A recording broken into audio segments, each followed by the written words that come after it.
ওই ম্যাডাম যাইবেন নাকি? না ভাইয়া যাইতাম না। সুন্দরী মেয়ের জন্য রিক্সা ভাড়া ফ্রি। সেবাটা যখন ফিরি তখনই চাই, মাগনা পাইছি। আচ্ছা ভাইয়া সামনে লামাই দিবেন। ওঠেন। ভাই সামনে নাই, এই জায়গায়? হ্যাঁ হ্যাঁ। ওই ম্যাডাম এদিকে ভাই রাখেন। ভাড়া দিয়া যান। কি রে ভাই, আপনি না বললেন সুন্দরী মেয়ে গাড়ি ফ্রি ভাড়া, আবার কি এর ভাড়া দেবে? আপনি কি সুন্দরী নাকি? যদি সুন্দরী হন তাহলে এই যে পানি দিয়ে মুখটা ধুয়ে রাখার সুন্দরী রাখেন বোঝা। তো ভাই, এই নন আপনার ভাড়া ধরেন।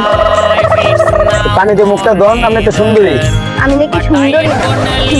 হাজির একবার আজকাল আমাদের কত বাপ ময়দা মাইকে বাইরেছে আর নিজের সুন্দর মনে করে।